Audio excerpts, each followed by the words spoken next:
What's up, YouTube? This your boy, bigboyfactsjonnytv, representing the KFG crew. And tonight I'm going to give you guys my WWE Smackdown review on highlights. So if you got some news to the channel, make sure you guys hit that subscribe button, turn on notifications every time I premiere a brand new video. And also follow my social media, my Twitter, my Instagram, my TikTok, and Twitch, and Discord down below in the description. And let's talk about SmackDown. Now, SmackDown was a decent show. It was just decent. We get in-ring segment, RK Bro.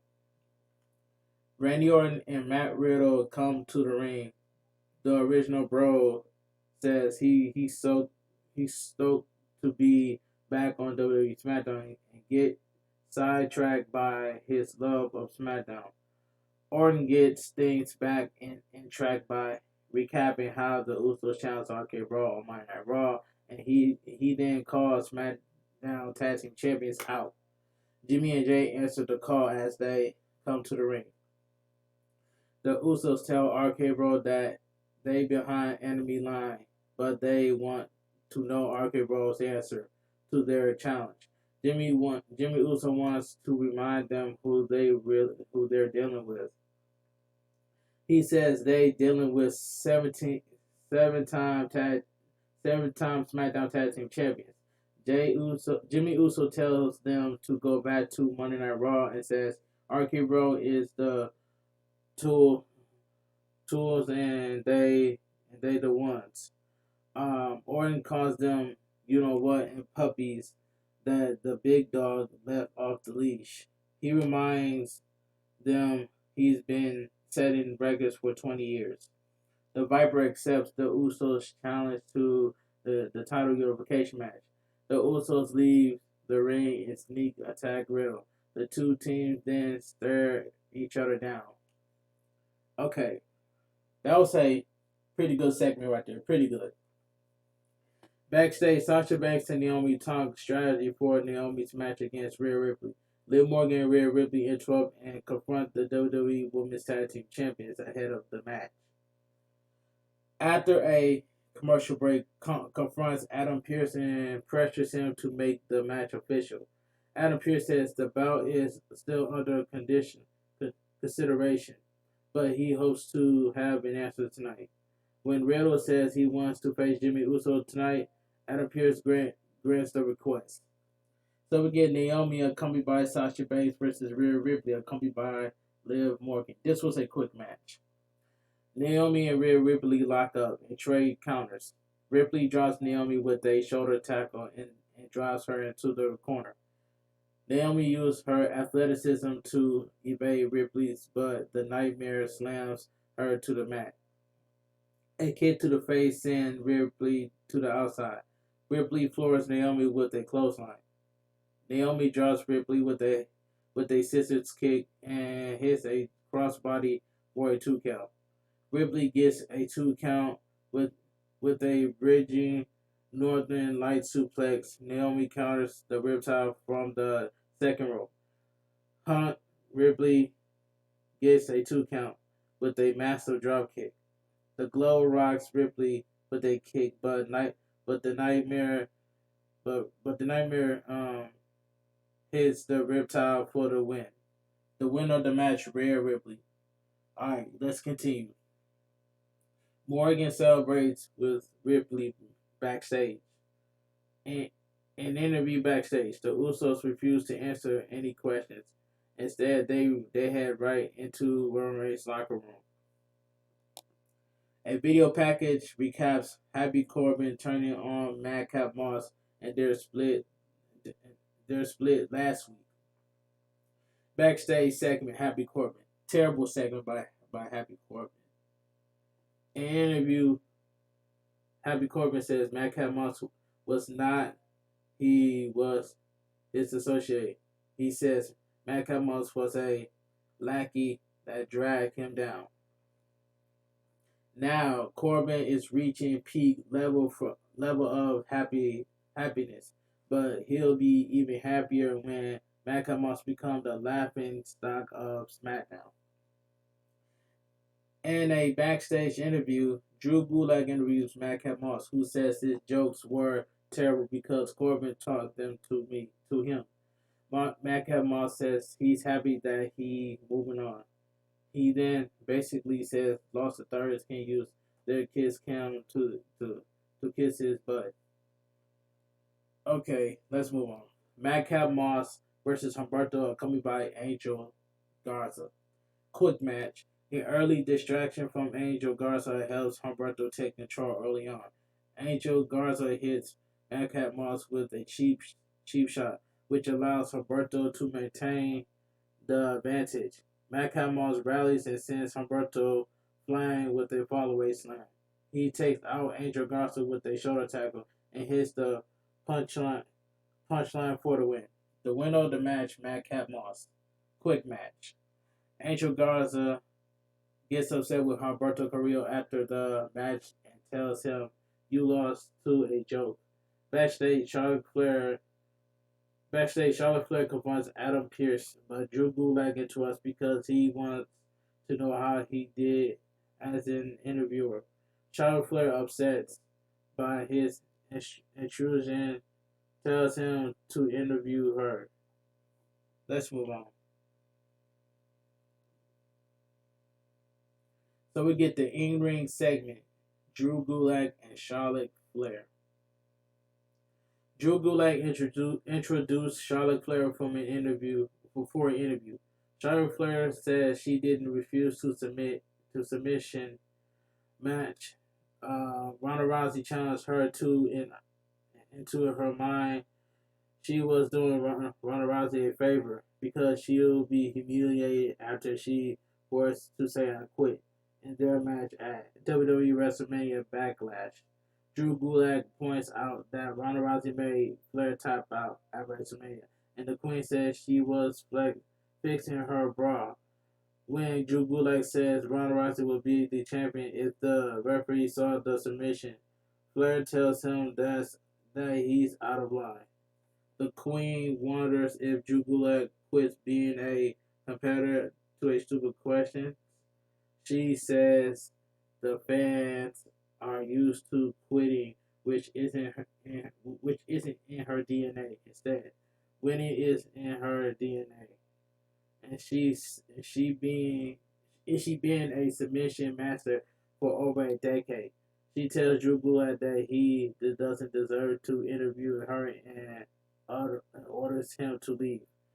Charlotte Flair attacks him and makes him tap out to a figure four. She makes him say, "I quit." Charlotte Flair then transitions to figure eight and keeps it locked in until officials breaks it up. Alright. So we get a video package. Recap: Sami Zayn Khan's loss to Drew McIntyre last week. In a promo, Ludwig Caster, standing next to Gunther, says the Matt is scared, and Gunther says you will obey the ring general. So we get the next match right here. So we get Drew McIntyre versus Sami Zayn. We seen this match last week. Sami Zayn ran away from Drew McIntyre last week, and Sami Zayn did the exact same thing this week. Okay, this was, a quick match. This was quick. Sami Zayn grabs a microphone and says his reputation has taken a hit since he lost at WrestleMania. He tells Drew McIntyre he's not afraid of him.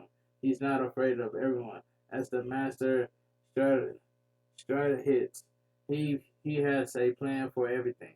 And part of that plan is picking up a win here. The match starts and quickly spills to the outside, where Drew McIntyre overpowers him. Sami Zayn used Pat McAfee as a human shield, and McIntyre hits around the back broadcaster. Sami Zayn rakes Drew McIntyre's eye and hits him with several punches. Drew McIntyre drills Sami Zayn into the corner and tosses him across the ring.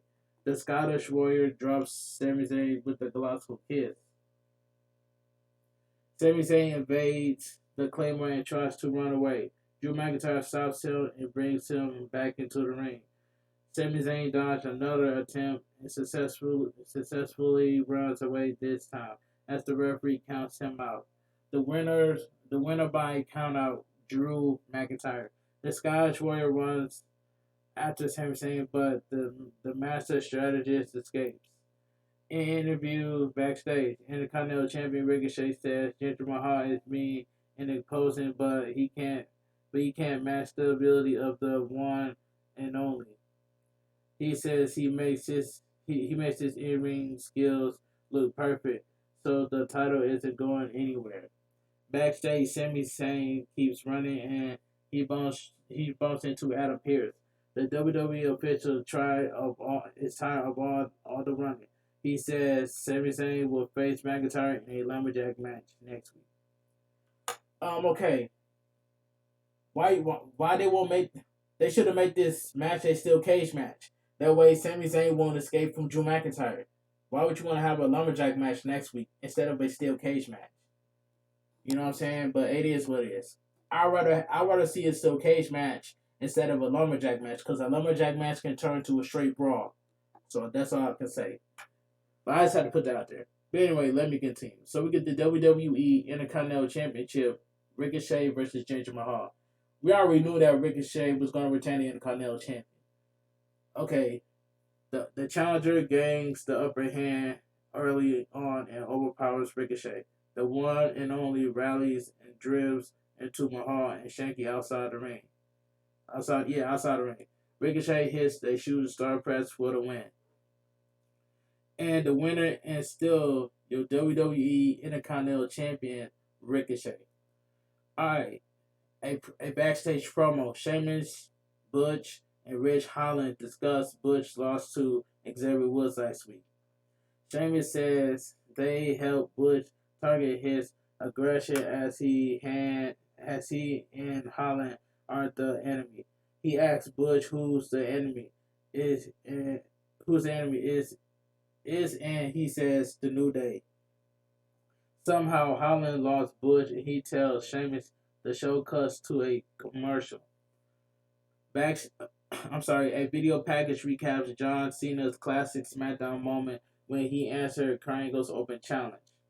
Butch attacks Xavier Woods and Kofi Kingston backstage. Holland and Sheamus get involved and the two sides brawl until they separate. Alright. I still don't know why they went. I don't know why WWE changed Pete Dunne's name to Butch. That just Butch is a god awful name for Pete Dunne. I'd rather call him Pete Dunne instead of Butch. But anyway, let's move on. Promo segment: Lacey Evans story, chapter 2. Lacey Evans looks back on her childhood and says she was scared for life. She was forced to sit in the chicken coops if they weren't clean enough. Her father would slam the door and leave them covered in food. She says her father became a wanted man because of an assault charge. Lacey Evans notes that Child Protective Service will involve in her life very early on, but she learned she had to save herself. Lacey Evans says she has never been handed anything and she always tries to keep her head up. Lacey Evans says she confrontable at rock bottom and she motivated and ready for anything. Lacey Evans repeats that she's not better than the other superstars, but they're not better than her. Alright, let's move on. Natalya calls SmackDown the island of misfit toys, and she says the women don't have respect for legends like her and Natalya. But Quell Rodriguez walk up and Natalya welcomes her to SmackDown. Alright, so we get the main event of the evening. So we get Matt Riddle accompanied by Randy Orton versus Jimmy Uso accompanied by Jey Uso. Now this main event was good, even though it was a quick match, but this was a good main event. I enjoyed this main event match. Matt Riddle forces Jimmy Uso to the outside early on. Jimmy Uso regroups and returns to the ring. He slams Riddle onto the floor and drives him into the steel steps. Jimmy blasts Riddle with a super kick. Back in the ring, Jimmy Uso continues to keep Riddle grounded. The original bro rallies with a kick and he suplexes Jimmy Uso. Matt Riddle hits a senton in a running knee. A German suplex earns him a 2 count, but Jimmy Uso blocks a dive and plants him with a Samoan drop for a 2 count of his own. Jimmy Uso kicks Randy Orton at ringside, and Matt Riddle capitalized on the distraction by drilling Jimmy Uso with a knee. Jay gets involved and helps Jimmy hit a super kick. Still in the ring, still in the end, Riddle hits an RKO out of nowhere for the win. The winner of the match, Matt Riddle. This was a good main event. Randy Orton and Matt Riddle celebrate after the match, and SmackDown goes off the air. But like I said earlier, SmackDown was a decent show. The only thing that was good was the main event of Matt Riddle versus Jimmy Uso. That was the only thing that I enjoyed, and the rest of the show was just decent by itself. But anyway, if you guys enjoy my WWE Smackdown review and highlights, please drop a like on this video. Comment down below on what are your thoughts on SmackDown, because SmackDown was a decent show. But anyway, if you guys are new to the channel, make sure you guys hit that subscribe button and turn on notifications so you won't miss out a single premiere video. And also go follow my social media, my Twitter, my Instagram, my TikTok, and Twitch, and Discord down below in the description. And I'll see you guys next on my AEW Rampage review and highlights. This your boy, bigboyfactsjonnytv. Have a great night. Stay safe and always stay positive. And I'm out of here.